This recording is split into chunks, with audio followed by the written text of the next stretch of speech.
Boa tarde, pessoal, tudo bom? Hoje nós vamos falar com uma pessoa expert num assunto que eu já tinha prometido para vocês, a respeito de esfoliação química e esfoliação física. Mas eu vou deixar ela se apresentar. Boa tarde, pessoal, tudo bem?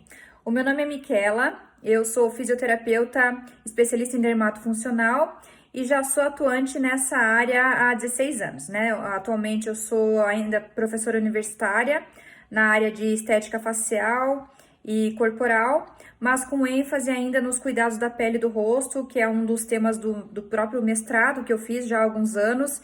E além disso, eu tenho uma clínica de estética onde eu atuo oferecendo serviços, né, para aperfeiçoamento da pele, da face, do corpo. Essa é um pouquinho aí da minha história profissional.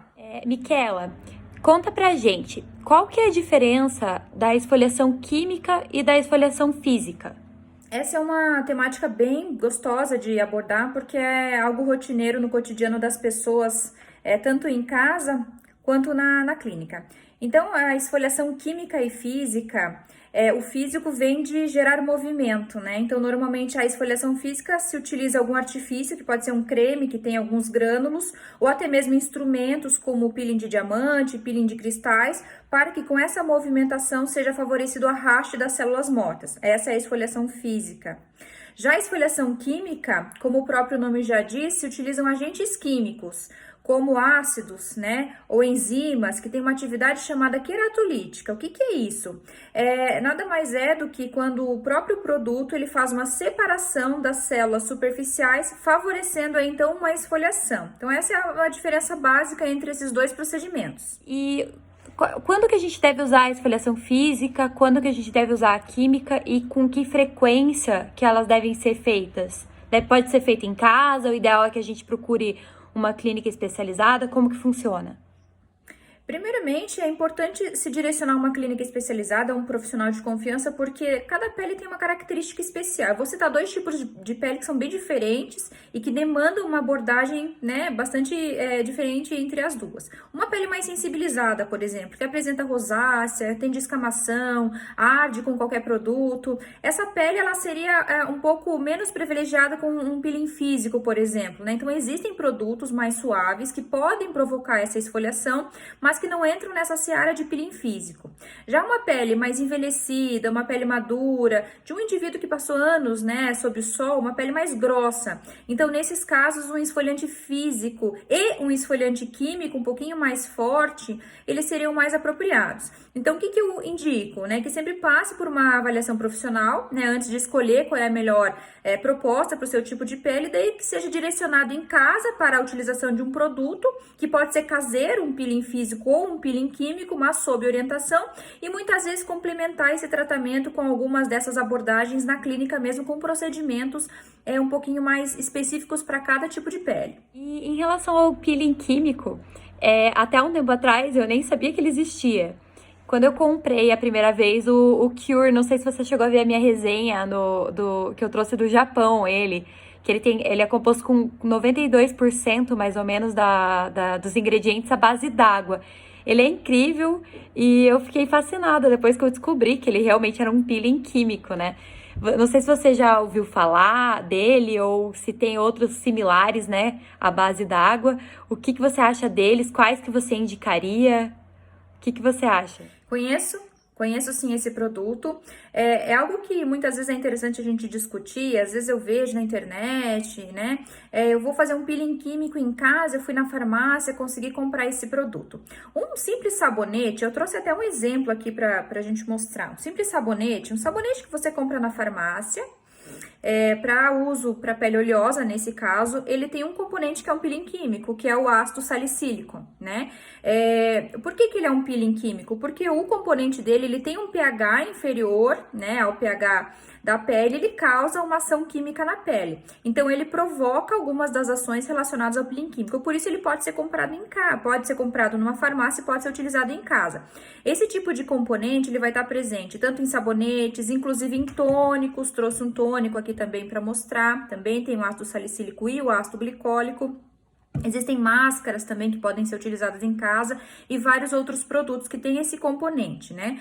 O importante entender é que a composição e a concentração desses princípios ativos, quando são vendidos para uso em casa, são bem pequenininhas, né? Não causando aí um processo mais agressivo na pele. É claro, obviamente, que a pele vai se beneficiar desses produtos, muitas vezes ela fica bastante luminosa, reflexo da renovação celular, mas ele é diferente daquele que a gente utiliza em clínica, que tem uma concentração bem mais alta e que daí causa até um processo inflamatório, que é uma etapa, né, do mecanismo de ação desse peeling químico. Eu sou muito favorável à utilização desses produtos em casa, obviamente que sob uma orientação profissional, mas também, né, sugiro que aí em algum momento do ano, principalmente agora que a gente se aproxima do inverno, que isso seja feito na clínica e de uma forma um pouquinho mais intensiva.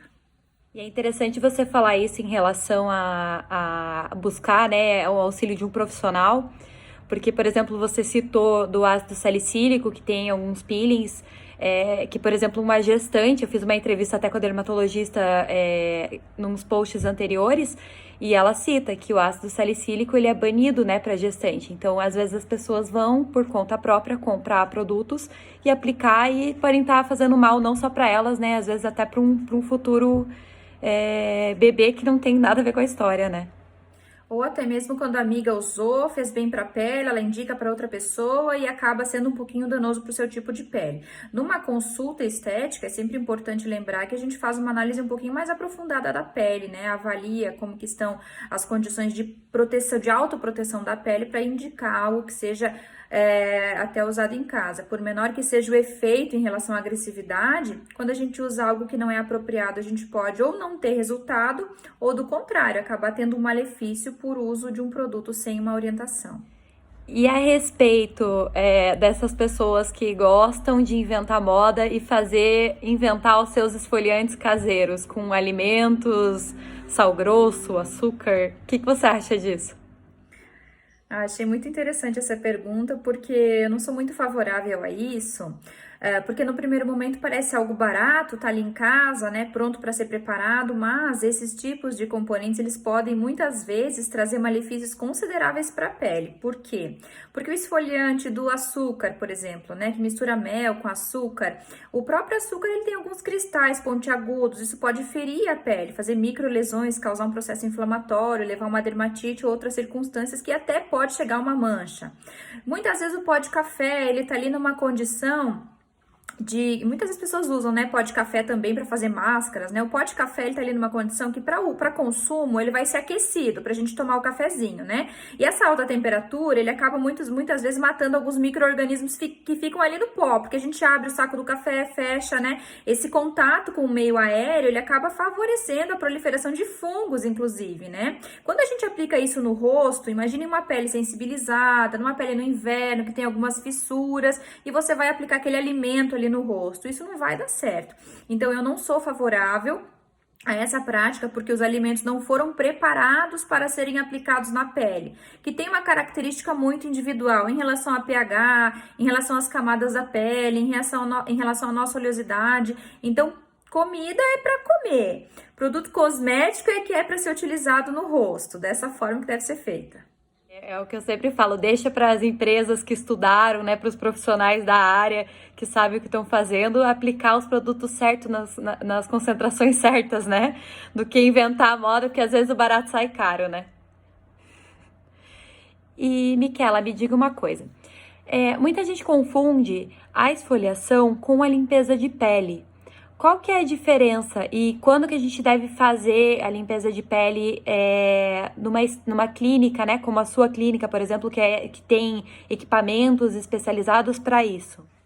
A limpeza de pele ela é confundida com muitos procedimentos, não só com a esfoliação, né? Muitas pessoas acham que o peeling é uma limpeza de pele, que o laser é uma limpeza de pele, são procedimentos bastante diferentes uns dos outros, né? A limpeza de pele, a gente gosta de chamar higienização profunda da pele. Ela é um procedimento estético que ela visa a remoção das sujidades da pele e dos comedões e cravos, espinhas que ficam ali nos nossos poros, né? Esse procedimento, ele é muito apropriado porque a nossa pele, ela tem uma produção de oleosidade, ela tem um acúmulo de células mortas nos poros e até mesmo o uso dos cosméticos que a gente, né, usa de manhã, de noite, ele acaba se acumulando nesses pequenos orifícios que nós temos na nossa face. É muito difícil que um cosmético consiga remover esse conteúdo que fica dentro do poro, até mesmo o próprio cravo, né? Já inventaram creme que remove cravo, adesivos, mas nada conseguiu remover os cravos de maneira efetiva. E a limpeza de pele, ela tem essa possibilidade, né? Ela vai remover todas essas sujidades da pele e vai permitir que a pele dessa forma fique mais viável para uso de cosméticos, a penetração dos princípios ativos fica mais favorecida, então tudo isso acaba, né, permitindo que a pele se torne mais saudável. Ela deve ser feita de forma profissional porque na clínica são utilizados uma série de equipamentos que auxiliam a atividade da própria microbiota da pele, né, que são as bactérias boas e ruins que nós temos ali. Existem algumas etapas, né, do protocolo que são utilizados agentes bactericidas, fungicidas. Ao final, a gente utiliza máscaras, né, para deixar a pele um pouquinho menos avermelhada pelo próprio atrito que acontece na hora da extração.